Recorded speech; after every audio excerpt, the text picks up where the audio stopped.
ترقیوں کا دور، اس ترقی کے دور میں بھی انڈیا میں لاکھوں ڈاکٹر ہیں، لاکھوں انجینئرز ہیں، لاکھوں کلاس ون آفیسرز ہیں، لائرز ہیں، بڑی بڑی ڈگریاں ان کے پاس، بی اے بی ایڈ ہے، ایم ایس سی ہے، پی ایچ ڈی ہے، ایل ایل بی ہے، ججز ہیں۔ کوئی کہہ سکتا ہے کہ وہ ان پڑھ ہے؟ جو جج ہے، جو کلاس ون آفیسر ہے، بی اے بی ایڈ ہے، ایم ایس سی کر رکھتا ہے، پی ایچ ڈی کر رکھتا ہے، تو کہہ سکتا ہے بھئی ان پڑھ بندہ ہے؟ لیکن انڈیا میں، ہندوستان میں آج بھی لاکھوں کلاس ون آفیسر پڑھے لکھے لوگ صبح اٹھتے ہیں تو گائے کا چھوٹا پیشاب پیتے ہیں۔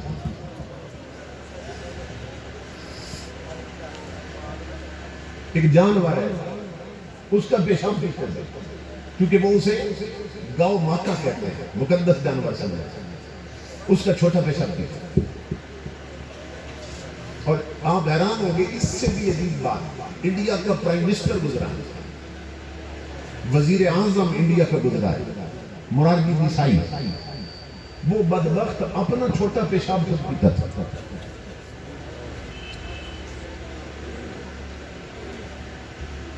اس سے پوچھا گیا کہ تجھے نفرت نہیں ہوتی، گن نہیں آتی تھی، تو اپنا چھوٹا پیشاب پیتا۔ اب اس نے جو دلیل دی ہے، دلیل سنیے۔ اب میں یہ سمجھانا چاہتا ہوں، اس کے پاس بڑی بڑی ڈگریاں، دنیا کی تعلیم ہے، مگر چونکہ فکر اور علم پر نالین نبی کا سایہ نہیں ہے، اس لیے دیکھو کیسی دلیل دے رہا ہے۔ وہ کہتا ہے یہ پیشاب پہلے بھی تو میرے اندر ہی تھا، اگر دوبارہ میں نے پی کر اندر کر لیا تو پھر کیا ہے؟ انڈیا کے وزیر اعظم دلیل دے رہا ہے۔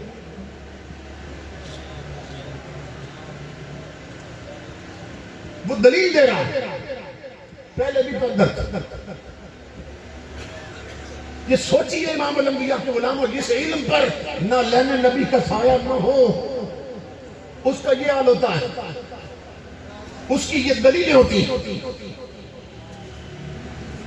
ادھر آپ دیکھ لیں، آپ کے گاؤں میں اگر مدرسہ بنا ہوا ہے، آپ پہلے دن بھی بچے کو بھیجتے ہیں نا قرآن سیکھنے کے لیے، آج اس نے الف بے پڑھنی، الف با تا سا پڑھنا، قاعدہ دے کے آپ بھیجتے ہیں، اور راستے میں اگر بارش کی وجہ سے اس کے کپڑوں پر مٹی کا بھی چھینٹا پڑ گیا نا، کیچڑ کا، تو مسجد میں جائے گا، مدرسے میں جائے گا، قاعدہ چوم کے نہ اونچی جگہ پہ رکھے گا، سیدھا ٹوٹیوں پہ جا کے دھو رہا ہوگا۔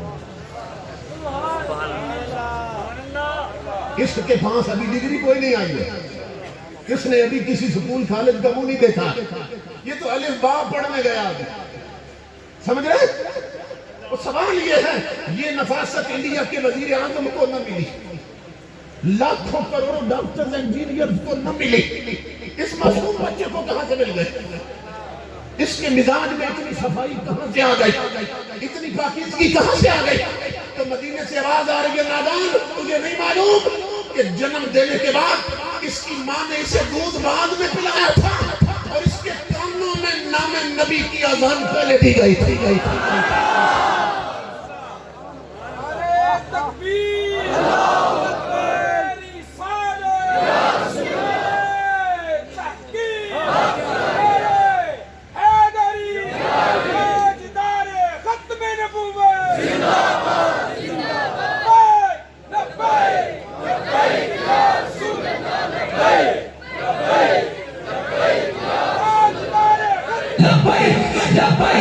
لبیک یا رسول اللہ، لبیک لبیک لبیک یا رسول اللہ، لبیک لبیک لبیک یا رسول اللہ، لبیک لبیک لبیک یا رسول اللہ، لبیک لبیک لبیک یا رسول اللہ۔ یہ اتنی نفاست اس لیے آئی ہے کہ اس کے کانوں میں نام نبی کی اذان دی گئی، اس میں مسلمان ماں کا دودھ پیتا، یہ محمد عربی کے غلاموں کے گھر پیدا ہوا ہے، اس لیے بچپن میں ہی اللہ نے مزاج میں اتنی نفاست رکھی جو انڈیا کے وزیر اعظم کو نصیب ہوئی، جو کئی ایل ایل بی اور پی ایچ ڈی کو نصیب نہیں۔ تو یہ حضور صلی اللہ علیہ وسلم کا احسان ہے، اور اللہ رب العزت کا کرم ہوا ہم پر کہ ہمیں محمد عربی کا اس نے غلام بنا امام الانبیاء کے غلام نبی اکرم صلی اللہ تعالیٰ علیہ وآلہ وسلم نے فرمایا تھا مجمع عام میں، اور اس حدیث کو سن کے نا ایمان تازہ ہو جاتا ہے. حضور نے فرمایا تھا میرے غلاموں، اللہ کی بارگاہ میں سجدہ شکر ادا کیا کرو، اللہ کا شکر کیا کرو. کس بات پر؟ کہ جب اللہ امتوں کو نبی دے رہا تھا نا، نبیوں میں امتیں تقسیم کر رہا تھا اور امتوں کو نبی بانٹ رہا تھا کہ فلاں امت کو فلاں نبی دینا، تو امام الانبیاء فرماتے شکر کرو انا حظکم من الانبیاء وانتم حظی من الامم، کہ نبیوں میں سے میں تمہیں مل گیا، تم مجھے مل گئے.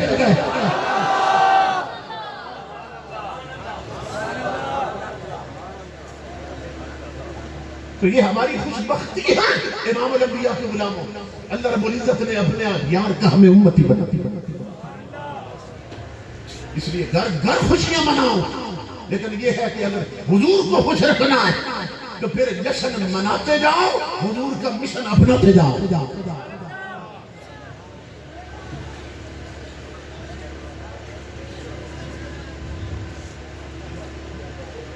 اللہ رب العزت فرماتا ہے لقد کان لکم فی رسول اللہ اسوۃ حسنہ، لوگوں تمہارے لیے سب سے بہتر نمونہ میرے حبیب کی زندگی میں،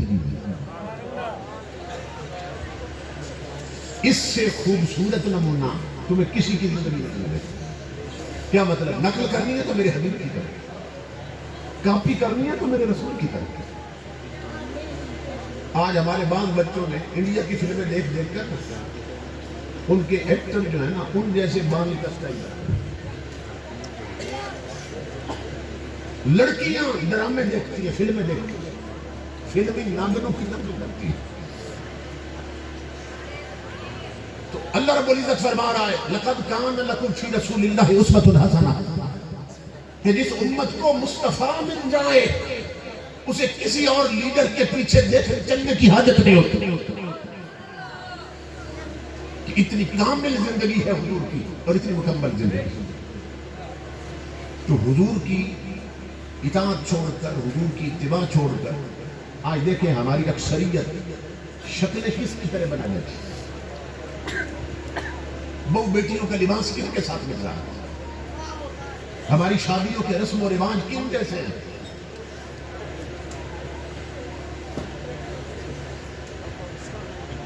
گھروں میں ماحول دیکھ لے کہ کیسا غیر اسلامی ماحول بن چکا ہے.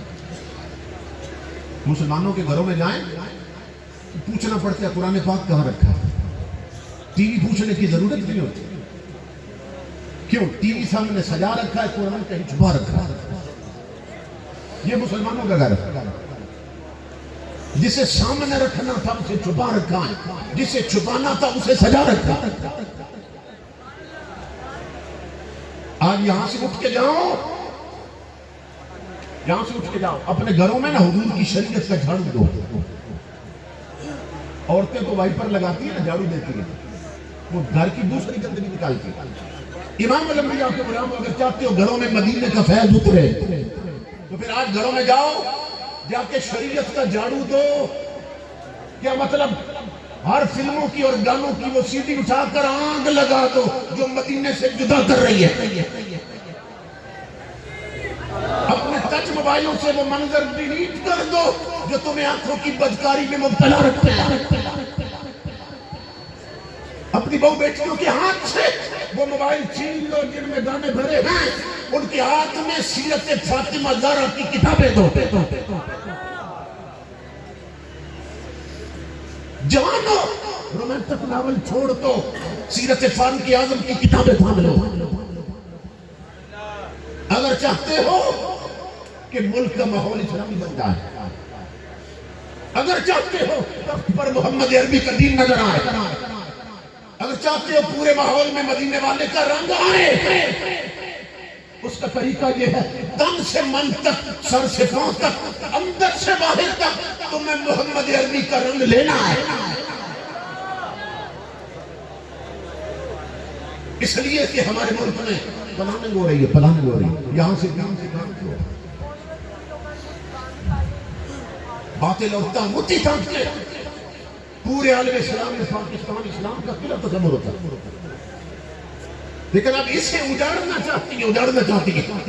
علامہ اقبال نے بہت پہلے کہا تھا کہ وطن کی فکر کرنا نہ مصیبت آنے والی ہے، تیری بربادیوں کے مشورے ہیں آسمانوں میں، اور چھپا کر آستین میں بجلیاں رکھی ہے گردوں نے، انادل باغ کے غافل نہ بیٹھے آشیاں میں۔ اب غفلت چھوڑ دو، اب اپنے بچوں کو انگریزی تعلیم بعد میں دو، ان کی گھٹی میں نبی کا قرآن پہلے رکھو۔ بہت غفلت ہو چکی، ملک بنا تھا کلمے کے نام پر، اور امام الانبیاء کے علماء یہاں اسلام نظر نہیں آ رہا۔ حیرت کی بات ہے، ہمارے کیپٹل کا نام ہے اسلام آباد، اسلام آباد، مگر ہر کفر وہیں سے نکل رہا ہے۔ پورے ملک کی گندگی اکٹھی وہاں ہو چکی ہے، اور تاجدار کائنات کے دین کے ساتھ کھیل کر رہے ہیں۔ اس لیے وہ لوگ جو دین کا درد رکھتے ہیں، دین کا درد رکھتے ہیں، یہ ان کا مذہبی، قومی، ملی فریضہ ہے کہ وہ اپنے گھر کے ماحول کو پہلے اسلامی بنائیں، وہ بیٹیوں کا لباس اور پردہ اسلامی بنائیں۔ اسی طرح اپنے آپ کو مسجدوں کی طرف جانے کا عادی بنائیں، 5 وقت کے پکے نمازی بنے، کیونکہ جس نبی کا میلاد منا رہے ہو، امام الانبیاء اس دنیا میں آئے تو سب سے پہلے اپنے رب کو سجدہ کیا۔ اب کوئی شخص میلاد منائے اور سجدے چھوڑ دے، اس پر حضور خوش ہوں گے یا ناراض ہوں گے؟ آج صورتحال یہ ہے کہ لوگ چراغاں کر رہے ہوتے ہیں، لڑیاں لگا رہے ہوتے ہیں گلیوں میں جوان، اور مسجد میں جماعت ہو رہی ہے اور نماز نہیں پڑھ رہی۔ بعض مسجدوں میں جلسے ہوتے ہیں، سارا دن جوان مسجد کی چھت پہ لائٹیں کرتے رہتے ہیں، سجاوٹ کرتے رہتے ہیں، نیچے اندر جماعت ہو رہی تھی وہ نہیں پڑھتے، نماز میں شامل نہیں، اور سمجھتے ہیں کہ ہم نے حضور کو خوش کر دیا۔ اسلام ایک کمپلیٹ کوڈ آف لائف، ایک مکمل ضابطہ حیات، یہ نہیں ہے کہ ہماری طبیعت سے اللہ رسول راضی ہوتے ہیں۔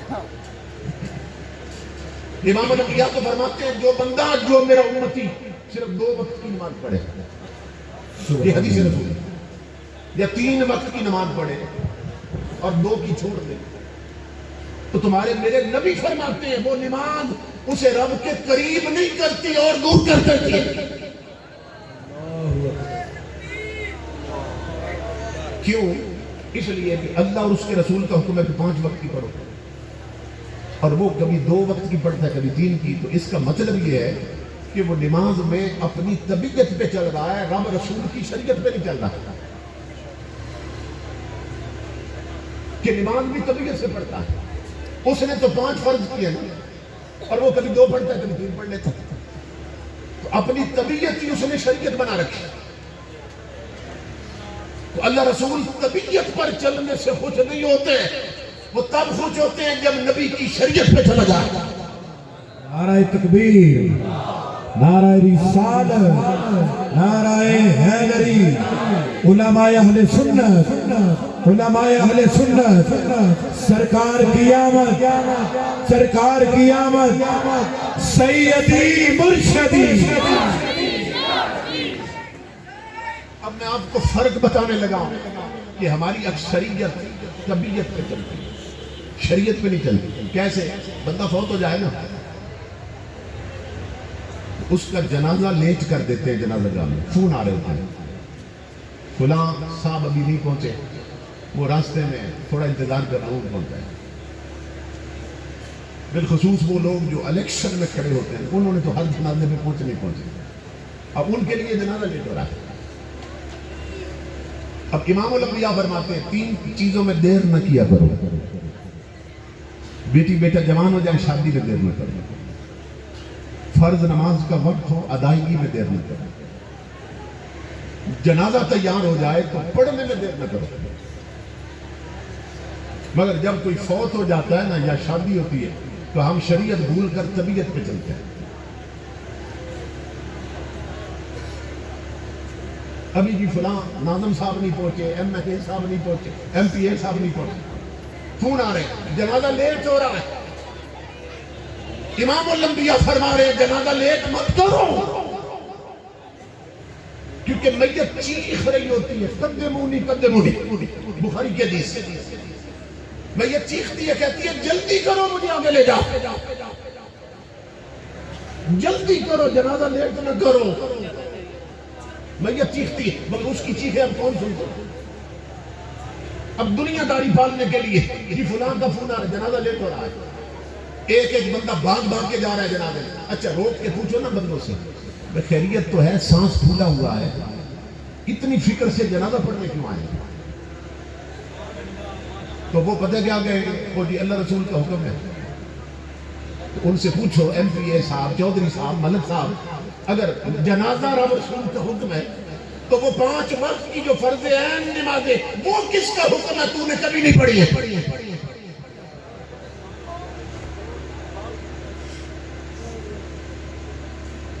وہ اگر رب کے حکم کا حیا ہے اور اس لیے آیا جنازہ پڑھنے کے لیے، تو 5 وقت کی نمازوں کا حیا کیوں نہیں کیا تو نے؟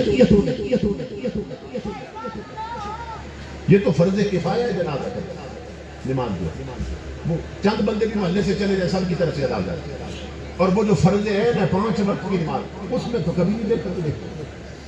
جھوٹ بول رہا ہے کہ جنازہ اس لیے پڑھنے آیا کہ رب رسول کا حکم ہے، نہیں، یہ باجی لوٹانے آیا، یہ عدلے کا بدلہ دینے آیا کہ میرے مرے تھے تو یہ پڑھنے آج، اب ان کے مرے ہیں تو میں بھی پڑھا ہوں، یہ بدلہ دے رہا ہے۔ ہم کتنے نادان کہ ہم خدا کا تعلق کاٹتے رہے، بندوں کے تعلق پالتے رہتے۔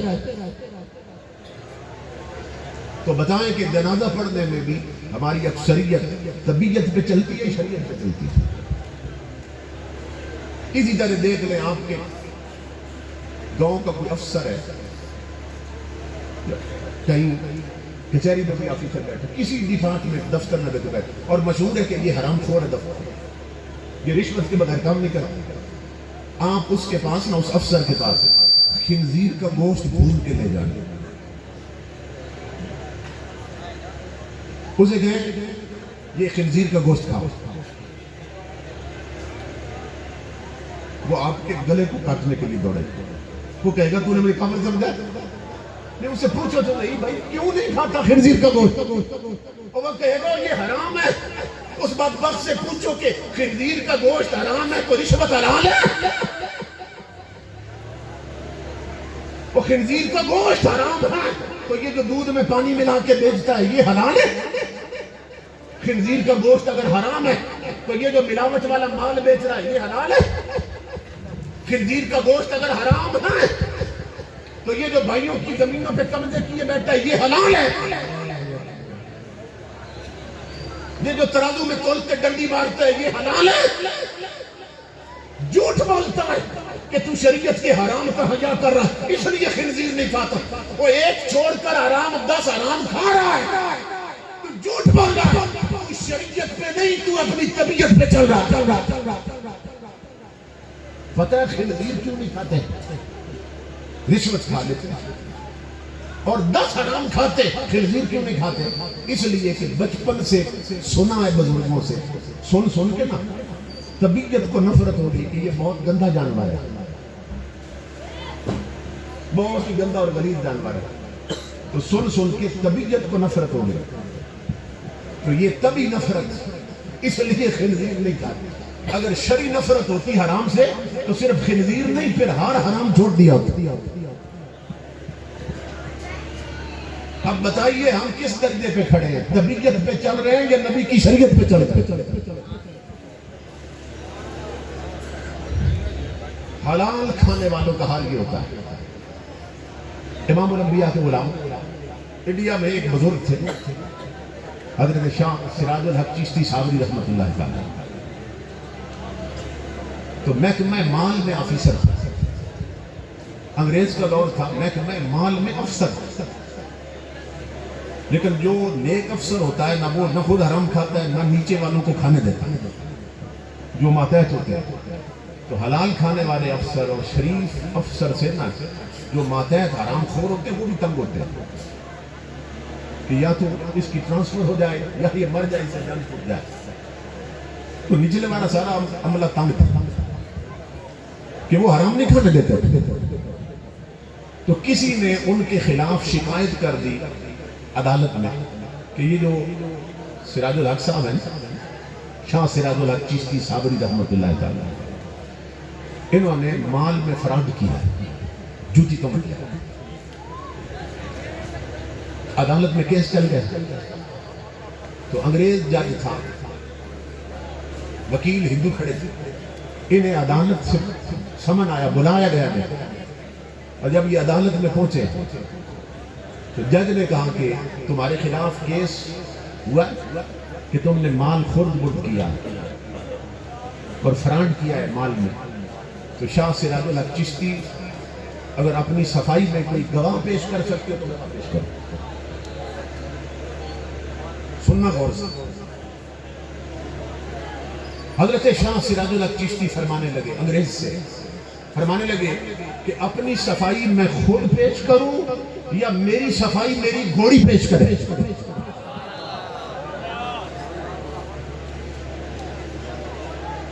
انگریز کافر تھا، بڑا حیران ہوا. اس نے کہا آج تک بندے صفائی پیش کرتے ہیں، گھوڑی جانور بھی صفائی پیش کرتے ہیں. آپ نے فرمایا یہ تیری مرضی ہے، میں اپنی صفائی خود دوں یا میری گھوڑی دے.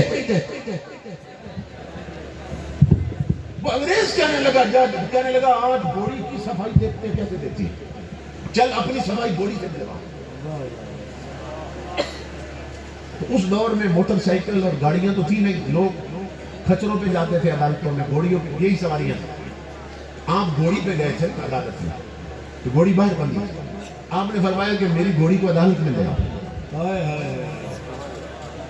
عدالت میں لے آؤ. گھوڑی ولی کی عدالت میں آ گئی. یہ محمد عربی کے غلام کا کردار ہے. کہنے لگا انگریز یہ بے زبان ہے، یہ کیسے گواہی دے. آپ نے فرمایا اب ایسا کرو، گھوڑی یہیں پہ کھڑی ہے، یہاں سے بندہ بھیجو باہر جائے زمینوں میں، مالک کی اجازت کے بغیر چارہ کاٹ کے لے آئے.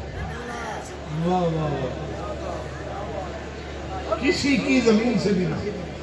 آپ پٹھے بولتے چارہ پٹھے کاٹ کے لے، گھوڑیاں کھاتی ہیں، اجازت نہ لے مالک سے، چارہ کاٹ کے لے آئے. انہوں نے ایک بندے ملازم کو بھیجا، وہ گیا اور ایک گٹھڑی سی بنا کے نہ لے آیا. انگریز کہنے لگا اب کیا کریں.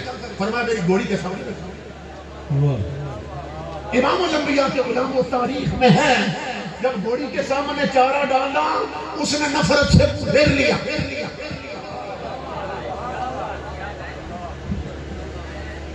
جو ہندو وکیل کھڑے تھے انہوں نے کہا یہ مسلمان، یہ تو انگریز افسر کو بڑا متاثر کر رہا ہے. وہ بک بک کرنے لگے، دشمن بھی تو ہوتے ہیں. وہ انگریز کو کہنے لگے جج صاحب یہ بابا دھوکہ کر رہا ہے. کہا کس بات کا دھوکہ کر رہا ہے. کہا یہ گھر سے نا گھوڑی کو رجا کے لایا ہے، اس کو اچھی طرح نا پیٹ بھر کے لایا. اس کو جب گھوڑی کی طبیعت نہیں ہے کھانے کی اور پیٹ بھرا ہے تو پھر کیسے کھائے گی. یہ بابا فراڈ کر رہا ہے. اللہ کا ولی جلال میں آ گیا. فرمایا جاؤ بندے کو بھیجو جس کی زمین سے لایا ہے نا چارہ کاٹ کے، مالک کو بلا لاؤ. وہ گیا اور مالک کو لے آیا. مالک نے کہا مجھے کیوں بلایا. حضرت شاہ سراج الحق نے فرمایا تیری اجازت کے بغیر چارہ کاٹ لائے تو یا تو پیسے لے لے یا یہ مجھے معاف کر دے، یہ بخش دے مجھے. اس نے کہا میں تماشا دیکھتا ہوں. کہا پیسے کیا لینے ہیں، میں معاف کرتا ہوں. جب اس نے کہا یہ میں معاف کرتا ہوں، گھوڑی نے منہ پھیر کے چارہ کھانا شروع کر دیا. امام الانبیاء کے غلاموں، انگریز جج پھر کرسی پہ بیٹھ نہیں سکتا، اٹھ کھڑا ہوا. کہنے لگا تہمت لگانے والے ظالموں، وہ کس بندے پہ تہمت لگائی ہے؟ اور جس کی گھوڑی حرام نہیں کھاتی مالک حرام کیسے کھائے گا؟ نعرہ تکبیر، نعرہ رسالت، نعرہ حیدری، نعرہ حیدری، نعرہ حیدری. ہاتھ چوک کے بولو لبیک یا رسول اللہ. تاجدار ختم نبوت، تاجدار ختم نبوت. جج کہنے لگا شاہ سراج الحق چشتی یہ جھوٹ بولنے والے بھی واضح ہو گئے، اب مجھے یقین ہو گیا، سن تو بھی سچا ہے، تیرا خدا بھی سچا ہے، تیرا مصطفیٰ بھی سچا ہے۔ امام الانبیاء کے غلاموں، وہ دور جس میں حضور کے غلاموں کا حال یہ تھا کہ تن سے من تک محمد عربی کے غلام تھا، اور ان کے کردار کا اثر ان کے جانوروں پر بھی تھا۔ آج بھائی بھائی کا خون کر رہا ہے، آج ملاوٹ والا مال بیچا جاتا ہے، آج ہمارے ملک میں مریض تڑپتے ہیں، دوائی کھانے سے نہیں ہوتی اور جان سے چلتا ہے۔ آج گھر گھر آگ لگی ہے، دشمنیاں، نفرتیں، کدورتوں سے سینے بھرے۔ تو یہ جو مہینہ ہے یہ تجدید وفا کا مہینہ حضور کے ساتھ۔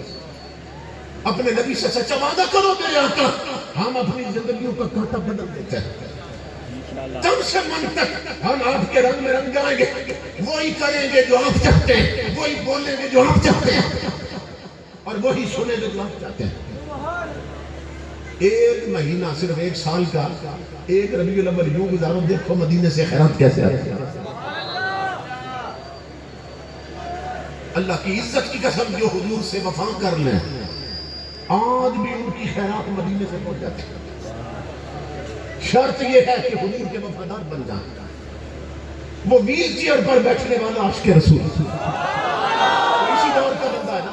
لبیک لبیک لبیک یا رسول اللہ، لبیک لبیک لبیک یا رسول اللہ، لبیک لبیک لبیک یا رسول اللہ، لبیک لبیک لبیک یا رسول اللہ، لبیک لبیک لبیک یا رسول اللہ، لبیک لبیک لبیک یا رسول اللہ، لبیک لبیک لبیک یا رسول اللہ، لبیک لبیک لبیک یا رسول اللہ، لبیک لبیک لبیک یا رسول اللہ، لبیک تاجدار ختم نبوت، تاجدار ختم نبوت،